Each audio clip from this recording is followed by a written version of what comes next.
Texas Lutheran University.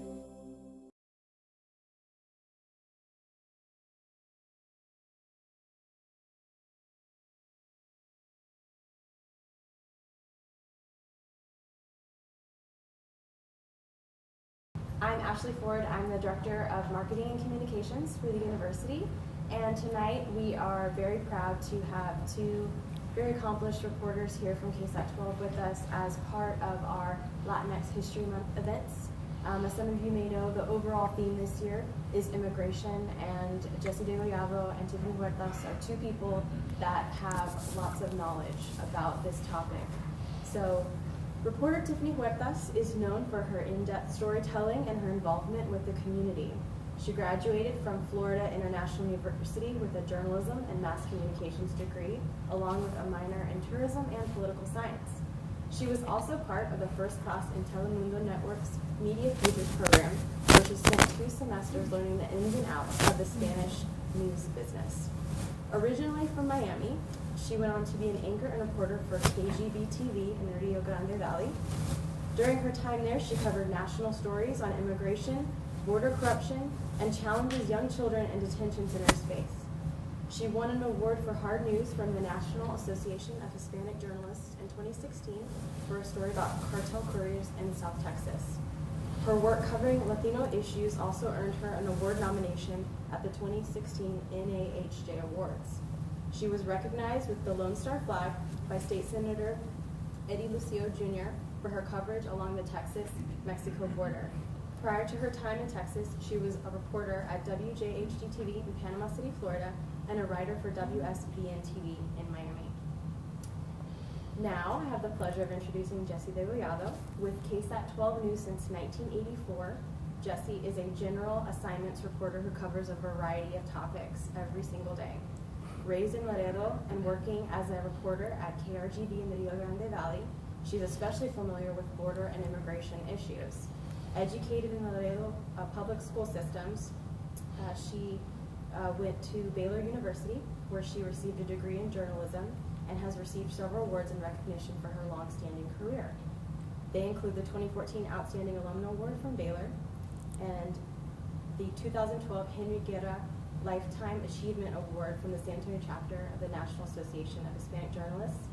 And she also is the recipient of the Alegre Award in 2016 from Norteño Radio. And in 2007, she was inducted into the San Antonio Women's Hall of Fame. Please help me welcome Jessie Degollado and Tiffany Huertas.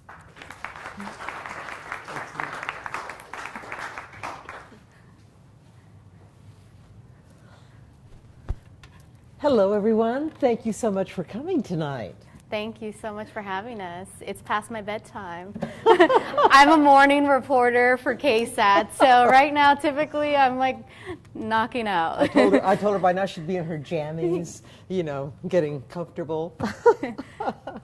But seriously, we are very, very happy to be here, and the fact that you're here shows us that you're interested in immigration and what's happening on the border and what's happening really in the rest of our nation that could impact the border. And so we really are happy and encouraged to see this many of you here, eager and wanting to know more. Yeah, definitely. As you've heard, Jessie has had a very extensive line of immigration reporting. Even though she is a general assignments reporter at KSAT, if there's any immigration story, she's the one that we talk to first, right? And I've learned so much in the matter of less than 2 years that I've been at KSAT already, so much from her. And we have a lot of connections because we both worked in the Rio Grande Valley. We were competitors, but now we're on the same team. But we definitely love covering immigration because it does bleed into all sorts of topics, from political debates that we've seen here locally, that I just covered one recently, and just like every situation that you encounter in Texas, everything bleeds back to immigration, some form. But recently we created this video, one of our editors, and we just wanted to show you, it's a combination of both of our works of this year, right? Just right. This year. This is from the line. This is from the line. We our station decided that immigration was a very important topic this year, so we decided to do a special report, and it was me, Jessie, and Steve Spriester, and we decided it was called The Line, because the line, it identifies the whole border of the U.S.-Mexico border. So we decided this was a very important topic, and I ended up going from Brownsville, Texas, all the way to San Diego in a car with 2 other people from my station. And we covered about 16 stories in about 6 days.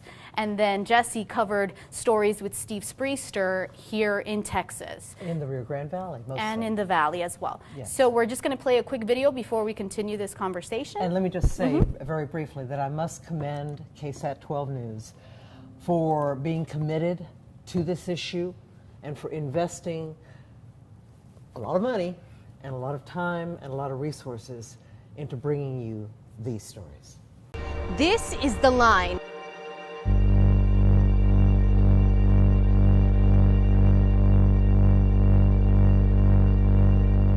Stash houses in Hidalgo County. Las Americas Immigrant Advocacy Center in El Paso. Proyecto Juan Diego in Brownsville. In Sunland Park, New Mexico. In Nogales, Arizona. In San Diego, California.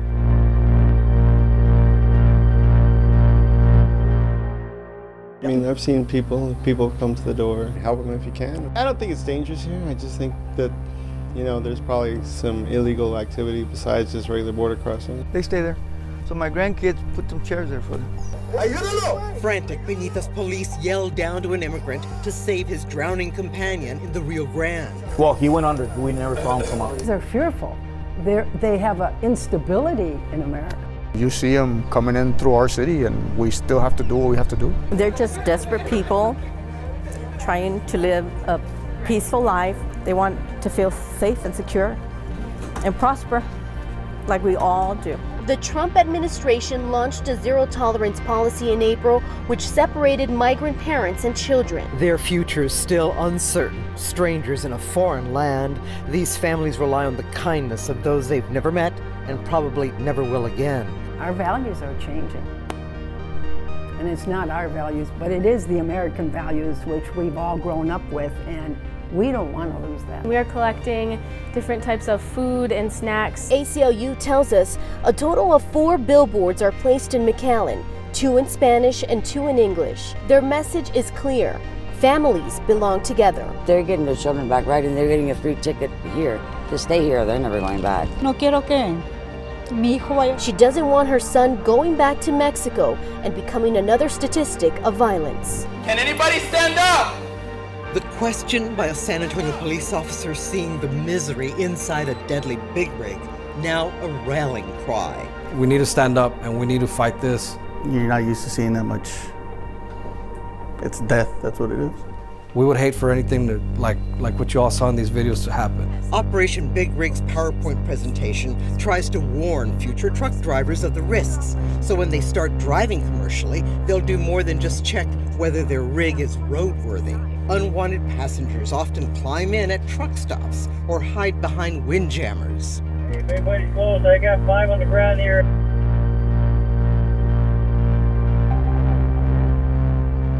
For this 23-year-old man, he traveled more than 20 days from Guatemala. Que veníamos sufriendo. Another day, another pursuit, and a different type of rescue. I got 5 subjects in the canal. That type of equipment, something that's needed for a quick rescue, being able to get in the water. It's federal border security dollars cut in half. We continue to find the illegal smuggling of humans, at times even the trafficking of humans. Increased infrastructure, and that includes increased personnel and technology. Once we have those components, we'll be able to better secure the nation. As you notice, there is no buffer zone. We are back to back.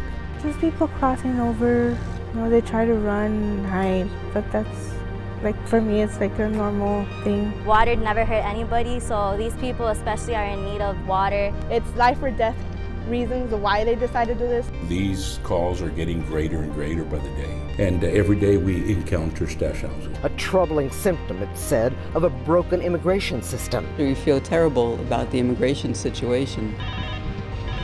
Got a lot of donations, which is amazing because now we're able to take these detained cases and help these families. The Trump administration says they are working rapidly to reunify children and their parents.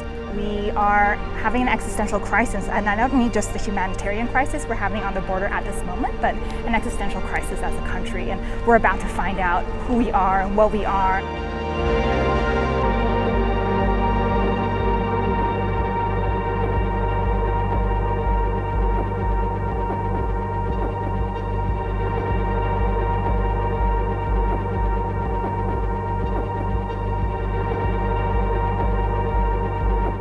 This is the end of the line.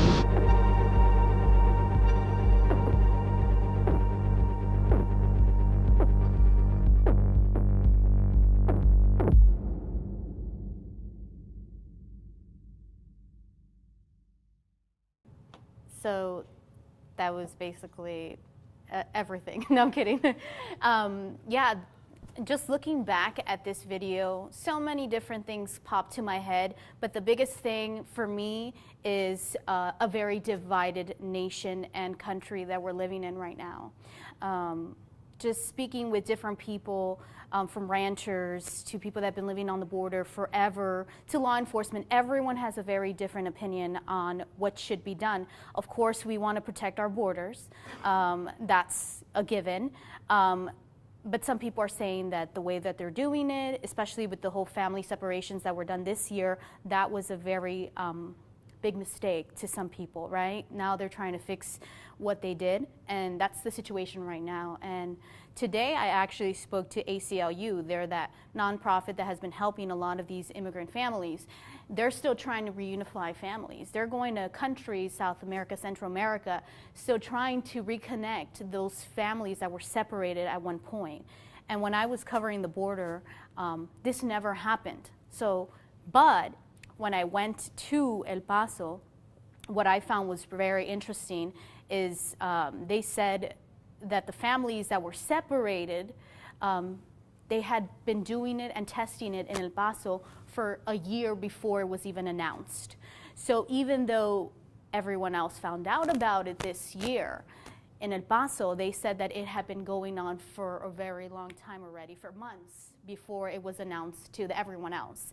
And going back with that, I did talk to ICE, which is the leading agency in all of this, HHS and all of them, and they denied it, and some of them say they couldn't address it. So there's still unanswered questions that we've pushed for, but we still don't have a clear understanding or a clear answer from the federal government about what really did happen. Like, it's still a mystery, but for the people that were living there, these advocacy groups and immigration groups, they say that it had been happening for a long time. And in fact, when I asked the Border Patrol spokesperson in the valley, okay, we're hearing that it's already going on, what can you say? Is it true? Crickets. Nothing. And one thing that I think really jumped out at me from our coverage was when you heard that woman about it's more than a humanitarian crisis, it's an existential question that has to be answered. Who are we? Who are we now? Who are we going to be? And I think that's a question you should ask yourself, having watched this. And as, again, they are considering even more family separations. Apparently, that's what the Trump administration is now considering. And even, and as you've heard, probably, giving them a choice. Okay, well, you can go back to where you came from with your child or children, or we'll keep you in detention indefinitely. Or, you know what? I think we're going to appeal that federal court decision that only limited our keeping children for 20 days. We're going to try to overturn that. So the Trump administration is still very adamant about punishing women and children who are escaping, and you and I had this discussion earlier, who are escaping Central America because of the violence. It's not, you know, we hear again, well, they're coming here for a better life. Well, why do you think they're coming here for a better life? Because it's hell back home.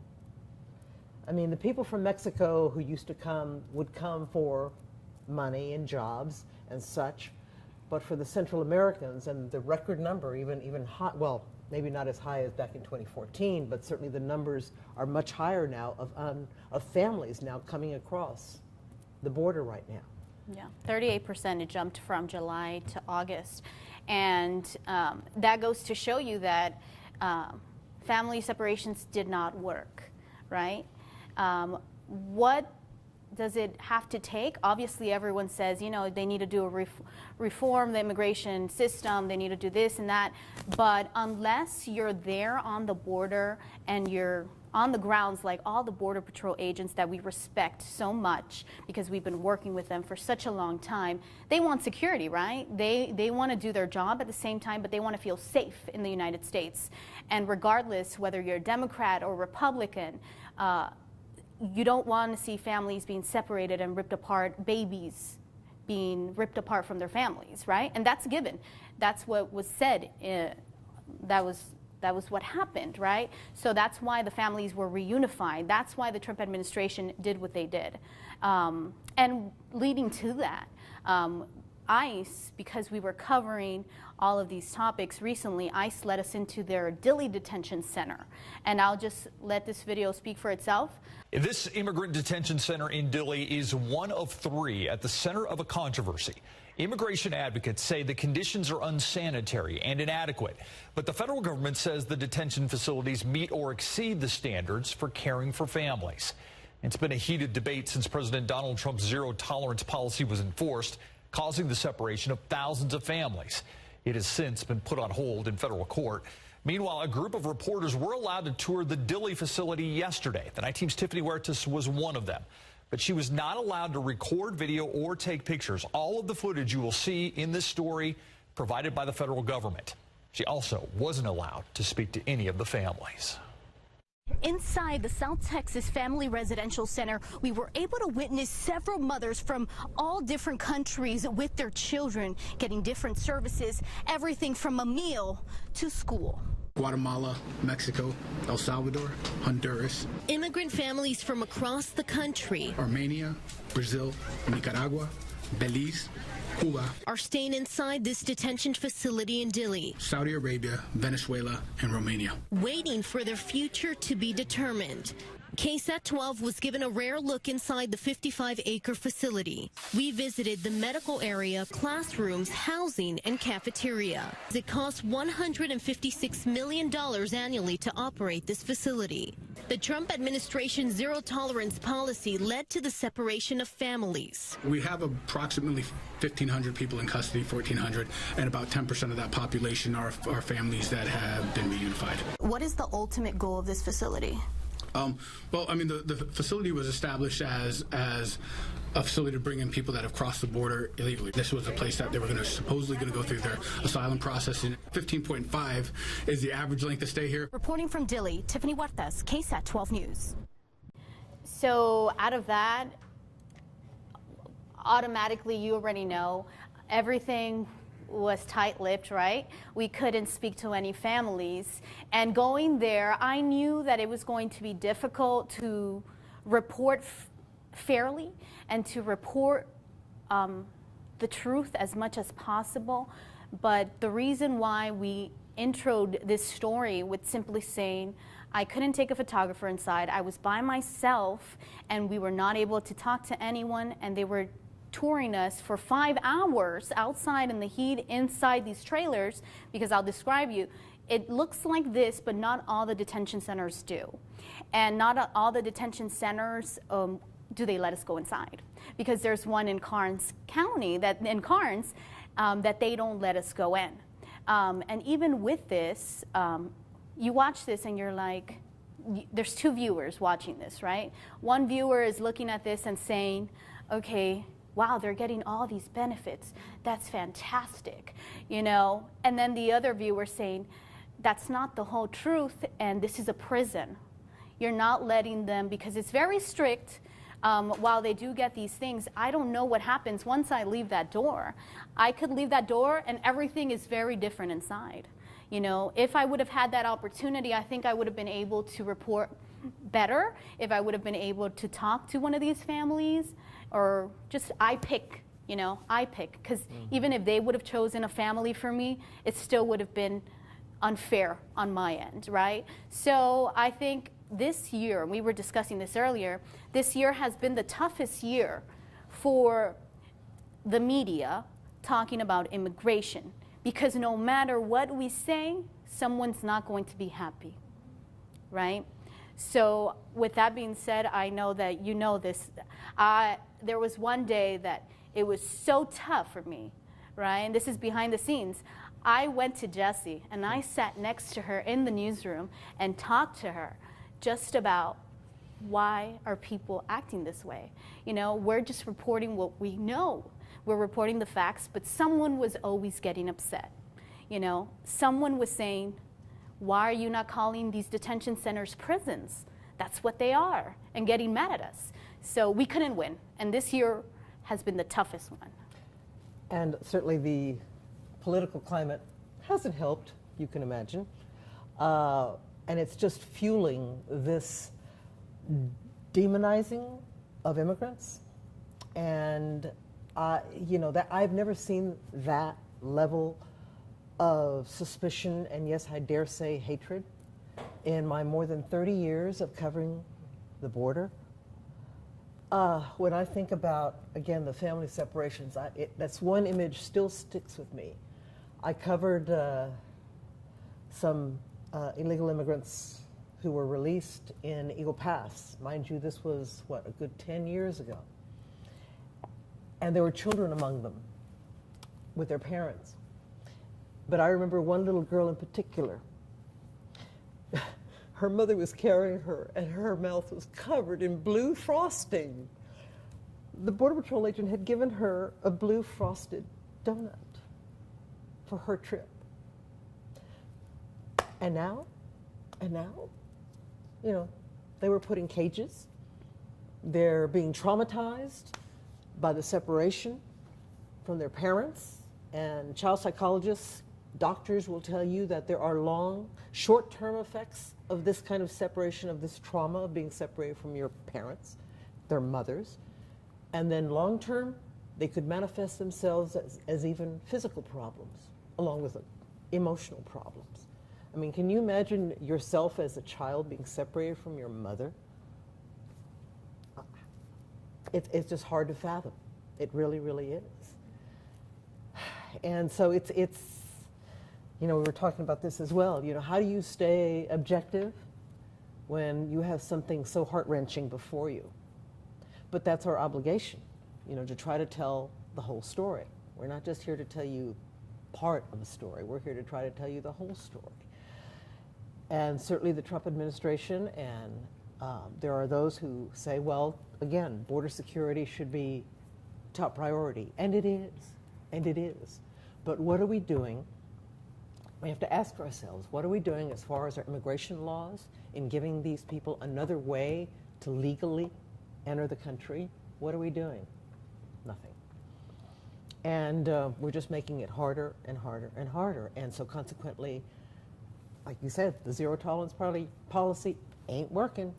They're still coming. And I spoke to Sister Norma.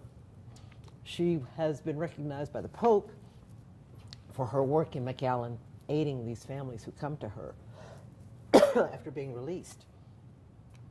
And she said, no, this is not going to stop them. Desperation is desperation. I spoke to a father in her shelter with his 15-year-old son who had come from, I think it was Guatemala. And I said, sir, why did you come? I said, you know what you're going to encounter when you come to the United States. You're going to encounter a lot of hatred. He said, sí, pero no me importa. That doesn't matter to me. He said, what mattered to me was my son's life. They were threatening to kill him if he didn't join the gangs. And I didn't want that for him. That's why I came, because of him. They were threatening to kill him and the family if he didn't do what they said. So we came. That's what's important to me, that he's safe here now. And, you know, when they say that people are dying to come here, they are. Even as we sit here now, people are out there coming and dying. I'd like to show you, and you saw some of it in our compilation of stories. Many of you may remember just a few years ago in the Walmart parking lot on the city's southwest side, they found immigrants locked inside a trailer, suffocating, dying, and already dead. I covered the trial of the man, the driver, who was convicted and given a life sentence for what he did. And surprise, surprise, the federal government, the U.S. Attorney's Office actually released the body cam video that a San Antonio police officer, mind you, on the force only 3 years, the body cam video of that officer as he boarded that trailer. You're about to see some of that, and you must brace yourself because it is difficult to watch. As you can see from Antonio Fernandez's reaction, he is the head of Catholic Charities here in San Antonio, and his agency helped respond to those who were inside that rig and their families. And nearly 60 people crammed inside this tractor trailer rescued in Laredo last month. That same day, a trucker sentenced to life in prison by a San Antonio federal judge. James Bradley had pled guilty after San Antonio's first human smuggling tragedy last year. What's been done to prevent even more like it? Jessie Degollado reports from the Border Patrol checkpoint in Laredo, one of the busiest on the Texas-Mexico border. Their journey ended here. Almost 70 people in a stash house. Their next stop would have been the Border Patrol checkpoint north of Laredo, hidden from view, or like two women in a small SUV, hidden in plain sight. The driver actually is the one that admitted that the passenger was illegal. Earlier, 3 men were rescued. They were hidden behind a rig's windjammer without the driver knowing. This Border Patrol vehicle was rammed by a U-Haul truck, they say, that had 11 people on board, but it didn't stop at the checkpoint.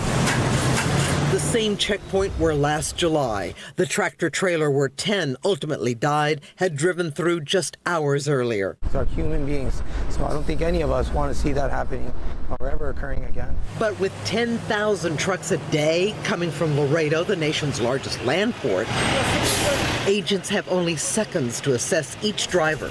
Even if James Bradley had raised any suspicions, the checkpoint's X-ray machine wasn't working that day, and it often doesn't. Some of this equipment is extremely old, antiquated, some of the parts. Until it's replaced and there's additional funding, Martinez says they'll do the best they can with the canines, agents, and technology they have. We need all of that. We do need it. Homeland Security has a different challenge. Arresting a smuggler doesn't do anything for us. Our ultimate goal is to dismantle the network. The recruiters, guides, stash house operators, money movers, all those who profit and exploit vulnerable, desperate people. But it's the truckers who could learn from Bradley's life sentence. I think this sends a powerful message that it's simply not worth it. In Laredo, Jessie Degollado, KSAT 12 News. Humans treated worse than livestock. Fernandez felt so deeply about what we've seen tonight. He says he wants Archbishop Gustavo Garcia Sierra to watch the video as well. And he did. And he did. The Archbishop watched it. And he was just as stunned and perhaps nauseated by what he saw. But this is where we are. This is how people are coming and dying. We would very much like to hear your questions and comments. Please, this is your opportunity, please. Yes. I would like to hear more about the interactions with the Border Patrol agents, kind of, behind the scenes or off camera. What are some of the things you're hearing them say, or kind of personally how they feel about their job, what they're having to do, and how things have changed? You've spoken to them most recently. Recently, the family apprehensions that I had mentioned earlier, about 38% that had increased families coming over. I did the ride-along with Border Patrol, and he said to me when I first got there, and I've been covering with Border Patrol, I've been doing several interviews for several years now, and nothing really shocks me, right? I know that's that's crazy to say, but I've seen so many families cross over. But he goes, Tiffany, this time's different. And I go, why is it different? And he goes, you'll see. He's like, okay. So we're driving, and he goes, he gets a call, and he's like, let's get out of the car, let's go run into the bushes, the helicopters, the whole thing, right? Just like you see in the movies. So we get out, we start running. I'm ready to go to talk and see what's going on, right? We can't find, a group of people had just split up, right? And he goes, he gets another call, he's like, let's leave here, let's go to the other side. I'm like, okay, so we go to the other side. So we see groups of people coming over, and he's like, okay, wait, Tiffany. And I'm like, okay. More people start coming in families. I'm not talking about 3, 4 people, I'm talking about 20 people at a time. It was so bad that he was just standing there. And what do you think Border Patrol does? Do they go and they arrest you and they take you? No, he was standing there. He goes, like, get out of the bushes. Like, just get out, because this is better than just hiding there, because we're going to get you. That's what they're saying, right? So they're just like this. It was like 100 people, right? And he said that it reminds him of how it used to be a few years back when the families used to come in such big groups. 2014. In 2014. And I remember that because I was just getting to the valley at that point. And Border Patrol, they love protecting the border, right? They love their job. And there's nothing else. Many of these people come from law enforcement history, from law enforcement all over Texas, and they're willing to risk their lives every day to protect the border. They love the United States that much, right? Some people cannot even begin to understand how important that is, that you have to give everything. And he says he wakes up and he has to tell his family, you know, I hope to see you soon. I hope to see you when I come back, you know, because this is a job that you don't know. While we want to say that everyone that comes over is coming for a better life, we don't know, right? We don't know if someone has a weapon because they're scared, right? They're scared and they might do something to the agents, which has happened in the past, right? Because we want to cover this fairly. But many of them just, they're very passionate about the border, right? And their families they live there on the border. They're from there, they grew up there, they went to high school. So for them, the border is their life, and protecting the border is even such a big responsibility that they love doing it. But at the same time, they're risking their lives every day. But you know, they also have hearts. They have a heart. Oh yeah, Many they'll give them. a water bottle to the, a woman was sitting on the floor and she's like, I'm so thirsty. And he goes, here. He gave his water bottle to her. You know, he's human. And they have families. They have families. They have to go home and hug their children and love their children. And yet, what did they just leave behind? You know, having to separate families. So if there is and I'm sure there is a moral dilemma within them, especially when they lay their heads on the pillow every night, they think about it. They have to. How could they not? How could they not? But yet they have families to support and they have a job to do. And so we have to trust that they'll do the right thing. Now, granted, I've covered stories recently about other Border Patrol agents. Why Laredo has been having a problem with this, I don't know. It was one. The one back to back. There was one who murdered his movida, shall I say, his mistress and their little boy. Stabbed them to death. And then there was another one just recently, another case. And before that, yet another case. And it's, I don't know why poor Laredo, but it's getting these kinds of agents. And when I covered, when I was a reporter in the Rio Grande Valley, I also covered a case. It was the first case that when I first got there, there was a beheading on South Padre Island, and they found a body. This is when I first moved to the Rio Grande Valley, right? Welcome to the valley. Okay, so this was like one of my first assignments to go and say they found a body there with no head, right? So then forward 3 years, I'm about to leave the valley and come to San Antonio. I'm covering a court case of Border Patrol that was involved in the beheading of this body. right? So his family member and someone in his family, they were all involved with the cartel. So, of course, you can't say that every agent is bad, and you can't say, you know, every person that crosses over is bad, but it's like any agency, you know? You have some good and some bad, and you're put in some positions that maybe seems good at the time, but, you know, obviously it's not, but you can't identify the whole Border Patrol station because of that, or any agency for that matter. No, no. Yes, please.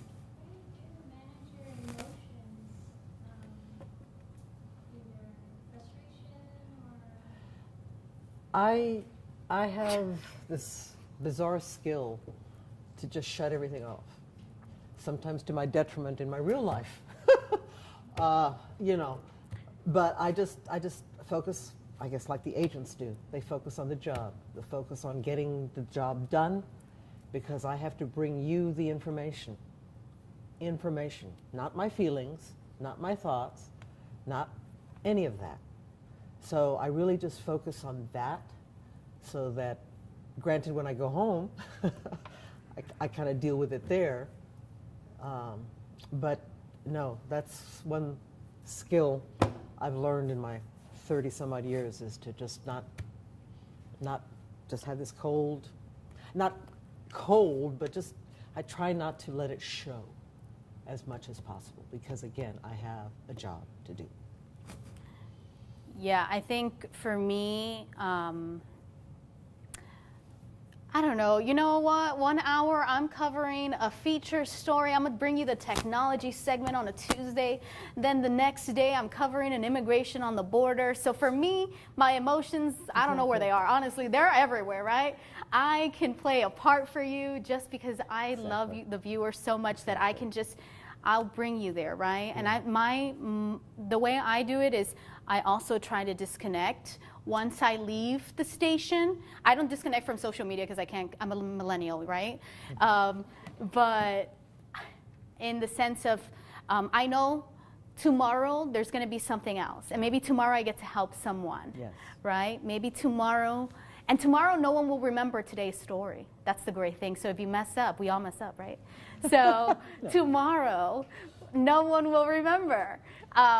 I will remember, and I'll kill myself for like 5 days, and I'll just like, oh, why'd I say that? Why'd I say that? But no. It's bizarre. But yeah, I think the hardest part for me personally this year was when the family separation announcement came. The first thing they're like, Tiffany, go to the border. I'm like, okay.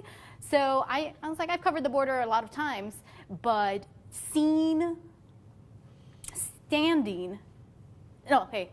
there's press conferences back to back to back, and all these political leaders from across the nation are coming. They want to show their face. They want to talk about, this is why I believe family separation is not right, right? And I remember it was like I had to go live like every 30 minutes. I was like back to back going live. So I'm not even thinking, like my emotions, nothing. So I go back in my car, and I'm writing my story for my next hit.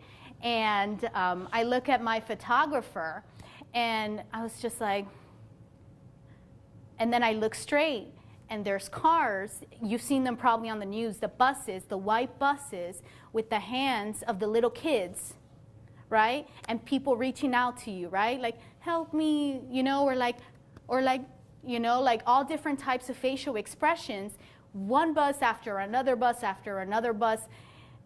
I had to, you know what, at that moment, I had to release some of my, you know, feelings. And it was there in that moment that I just like, I'm like, what is going on?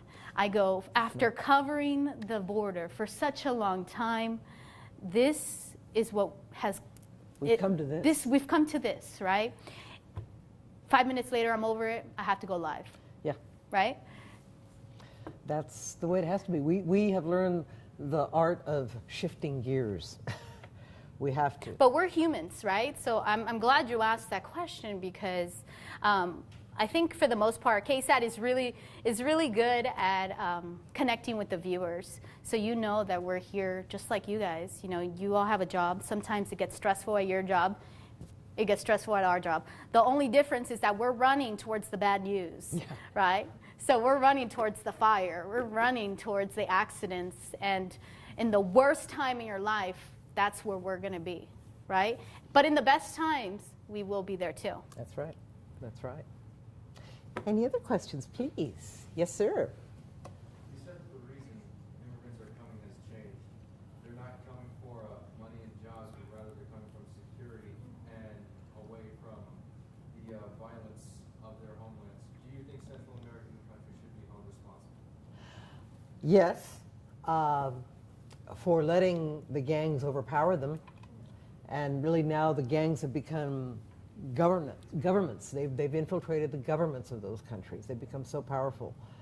And so, yes, the United States is trying to alleviate that situation. Millions of your tax dollars have gone toward that effort to try to make things right. But it's not helping. It's not helping. And so, yes, no, there's no doubt about it. But it's not so the countries. It's the gangs within those countries. And so you're thinking, well, how can gangs be that bad? I mean, we have gangs here, yeah, but here is not there. And there, it is just, they can be bloodthirsty, they're cruel, and they stop at nothing for power. They stop at nothing. I mean, it's like, I don't know, it's as if they've gone amok down there. I don't understand. I don't understand. And yet these people are at their mercy. What can they do? What can they do?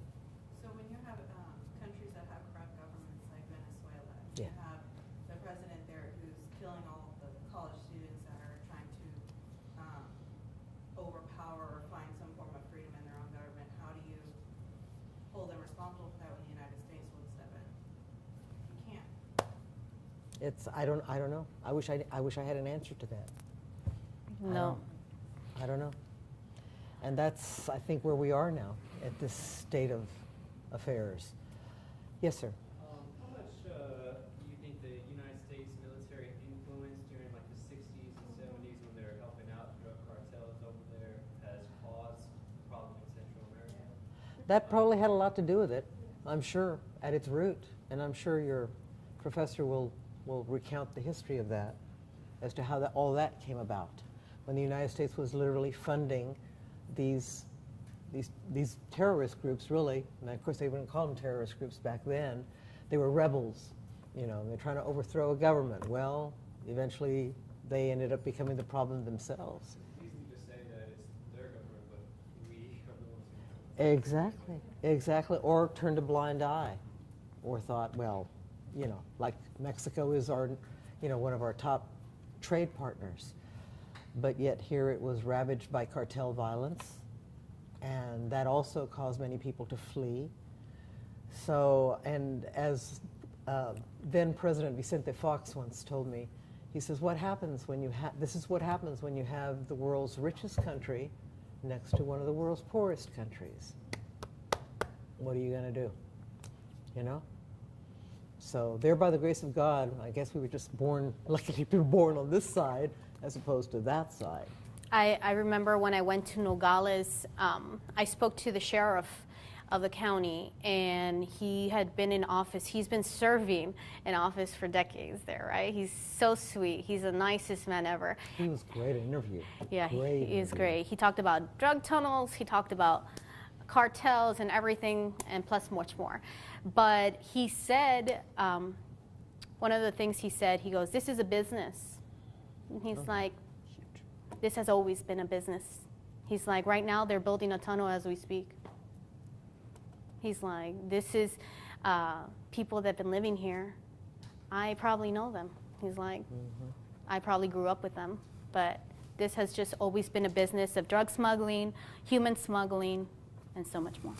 But as I have been told many times, people are now more profitable than drugs for the cartels. Drugs have a lot of high overhead. They got to grow it, they got to cultivate it, they've got to cut it down, pack it up, move it across, hope it doesn't get caught. With people, all you got to do is throw them in the back of a truck, as you saw. I think it's interesting also just to mention that not the whole border is the same. No. The entire No. border is different. Every place you go has a different issue. So maybe here in the Rio Grande Valley, we're seeing these family apprehensions, groups of people coming over. But when you go to El Paso, it's not that. They want drugs, right? And if you keep going a little further up, right, you get to San Diego, it's neither. And maybe they just like, they're going through the ports of entry, right? Maybe they're going through customs, and that's how they're smuggling their illegals. And maybe that's how illegal drugs. And I think that's really important to know, because I saw the big difference when I was going along the border. And that was one of the reasons why we did this, to try to show a realistic look and put things in perspective, because there were many communities in the Rio Grande Valley that were perfectly safe and were perfectly content and accustomed, shall I say, not necessarily content, but accustomed to the activity. Well, we've always been this way, you know? So what's the problem? Yeah, you're not going to go to the Valley right now, because I go to the Valley every weekend because I have family there. You're not going to go to the Valley and get, you know, see the family apprehensions, right? You're not. You're going to go to the Valley and have great tacos, right? You're going to spend time with your family. And it's like any other community, but if you go to the specific areas where these smugglers know that they can get away with, there you will see the human smuggling. There you'll see the drug trafficking. And if you go to just north of the valley, Brooks County, oh my goodness. I started going to Brooks County, good 10 years ago. And because I remember, thanks to Ursula Perry, she brought me a copy of the Texas Observer. And its Texas Observer is still around, so I encourage you to look for it online. The Texas Observer had done a story about the killing fields of Brooks County. And I was going, what? It is one of the most deadly areas for immigrants to cross. And it was just amazing. I mean, we went down there, and there was one day that they found 3 bodies within an hour. 3 bodies within an hour. And I remember some of the video that we shot. The photographer and I ended up going to Baylor to do a story with a forensic anthropologist up there about how she was trying to identify the remains of people buried in a small cemetery, I think it was in Del Rio. And I said, Dr. Baker, have you ever heard of Brooks County? Brooks County, what's Brooks County? Well, luckily we brought some of those stories with us. And so we showed her and her students what we were finding in the valley. And they were dumbfounded. And she said, that's it. We're going to the valley. We're going to Brooks County. So sure enough, Dr. Baker and the Baylor University Forensic Anthropologist class, students went down there and started trying to identify the remains buried in the Brooks County Cemetery. I mean, they were running out of room at the Brooks County Cemetery burying so many illegal immigrants. And oh my goodness, Border Patrol has finally caught on, and they now have a program of their own trying to identify the remains. Because for the longest time, families had no idea what happened to their loved ones. So at least now there's more of an effort to say, these are human beings, these were someone's sons, daughters, fathers, mothers, and we need to find them, you know, tell their families, we found them. So it's just amazing. Yes, ma'am. You both have covered this for so long, and people like to say, well, we need immigration reform. Is that just a naive thing to say? Or do you, having seen what you've seen and reported on what you've reported on, believe that actually we could have some type of meaningful reform? If there was the will to do it, I think that there would be a way to establish a more orderly legal process for these people coming, especially those who are fleeing, who are asking for asylum. But we've heard certainly what is happening to these asylum seekers. They're being detained, and their asylum requests are being denied automatically almost. And in fact, the judges... There's not enough. And that, but also apparently Jeff Sessions, the Attorney General, is now grading these judges for how many people they deny. And if they approve too many, well, then you may be in trouble. These judges may be in trouble. I guess that's what's so confounding to me, and it should be to all of you. What's going on? Why? Why are we being so vehement about this, of all things? There should be a better way if Congress were to sit down rationally and speak to each other about, okay, what do we need to do? We were that close, and then 9/11 happened, and immigration reform flew out the window. So it could have happened, but it never did, and they've never gone back. It's almost as if they don't want to, at least not under the current political climate. And somebody would say, well, not even Obama. Well, this is true. As you know, President Obama was known as a deporter-in-chief. And so it's been, it's not just the Trump administration. I think with the family separations, what I saw was no one knew, right? So these agencies, we're talking about, there's two different agencies that had to come together, right? The ones that help the adults, the ones that help the young children. I remember being in a room, a roundtable discussion with top leaders across the nation, and this was months ago when family separation just started. Everyone was so confused. Everyone was lost. No one knew. They're like, they had doctors in there. They had political figures in there. They had attorneys. They had advocacy groups. They had Sister Norma in there. Everyone was lost. They're like, no, but we can't do that because they're small children. We can't give the information to this agency because it's never been done before. So there was so much of miscommunication, and it was not organized. The whole zero tolerance policy, and as you probably heard on the news and read as well, that there was no planning went into it. Let's just do it. Let's just do it. A recent report that came out just last week, that's what it showed.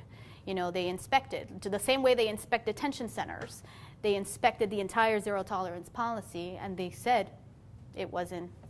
It was very haphazard. Just, well, we'll see what happens. Well, we saw what happened. And I think, personally, I think it's a very easy issue for political figures to give their opinion on and decide really quickly without saying, hey, you know what, let's come together and let's talk about this, right? Instead, they want to give what they think, and that's it, right? But sometimes it's not what you think, it's what's best, right, for the country, right? And I think that wasn't done. I believe the zero tolerance policy was not handled right, just from being on the ground and from seeing it firsthand. And so that's why I'm looking to each one of you. Each one of you. What are you going to do about this? Is there something you can do about this? Something that we haven't thought about? Is there something different that we could do? Please help us. The next generation is going to take this country in another direction, but what direction? As you heard that woman say, it's an existential struggle here. Where are we going? Who are we? What are we? And that's what you have to ask yourself. And again, what are you going to do about it? Anyone else?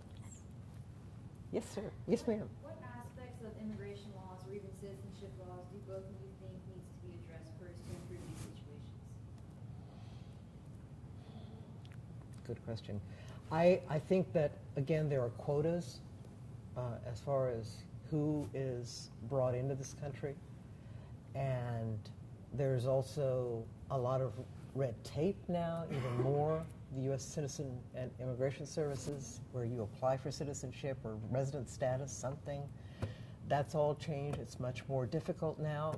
And they scrutinize and they throw out applications for the smallest little error in the paperwork. They're thrown out, they're tossed. I just think that again, it's all about a process. And there should be a process.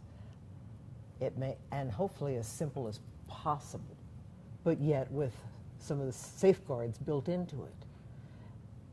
Because obviously we have to be careful. We're not bringing in cartel members or gang members, and I'm sorry, but they're not flooding the border as you would hear in some of these spots, campaign spots. The one that gets me is one of an armed soldier you know, ready for bear, looking at the border, and I'm like, hello, why? I grew up on the border. I mean, there's never been a problem that I know. I mean, yeah, there was some drug violence, but it was between the drug gangs, not at innocent women and children. So I think it's just a matter of approaching the problem with a clear head and leaving emotions and appealing to political bases, political supporters. Let's deal with this as human beings so that we can hopefully sort this out in such a way that people don't have to die in the back of big rigs, so that families aren't separated, but yet our country is protected. Surely there's a way. This is the greatest country in America. There should be a way. What happened? What happened to us? I agree. And on top of the whole cartel and people that are saying, you know what, there's all these MS-13 and all these gang members coming over. So just to give you a little bit of background, we get flooded with emails every day. I will look at my phone right now. I have 1,000 emails in the past hour. From the okay? Border Patrol, a lot of them. From Border Patrol, a lot of them, right? And I have yet to see a Border Patrol email talking about this family came here for a better life or whatever. Every press release we get, it's about a criminal. Mind you, I've been with Border Patrol dozens of times. I have yet to see a criminal, right? An MS-13 gang member. I have yet to see one. Not that there isn't one coming, but I'm just giving you the facts and what's happening, right? I think the fear is so easy to push on people instead of the facts, right? So if you fear everyone, then it's easy. Everyone's going to believe me, right? These members are coming over, the cartel's coming over. But in reality, there's a lot of kids coming over. You know, a lot of little kids, babies coming over, right? And some even coming alone for a better life. Coming unaccompanied, yeah. Not themselves. By themselves. Now, granted, and this was a lesson learned, that a lot of these unaccompanied, when I say a lot, quite a few, shall I say, unaccompanied minors had no family. They had no family. They were just here in the United States. They said, okay, well, bye. You know, we're running out of room, so goodbye, good luck, wherever you go. Well, they ended up in the arms of gangs in the United States. They became their families. And so they fell right back into what they were trying to escape because they had no one else to help them. There were no programs. There was nothing to help them make that transition. Nothing. They just said, okay, bye. Okay, here's a bus ticket to wherever. Okay. So now we're here. So yes, there is some of that, no doubt about it, but the majority. I think we have time for one more question. I have to ask, what do you think about the wall? Having been born and raised on the border, I'm going, why? Why? Spend that kind of money, your taxpayer dollars, for something that is really more of a statement than it is anything else? I have so much to say about this wall. I'm like, I have so much to say. Because again, they're going to come regardless. They are. They're going to go under it, over it, whatever they need to do. And it's just, again, appealing to a political base. Build that wall. Build that wall. Okay.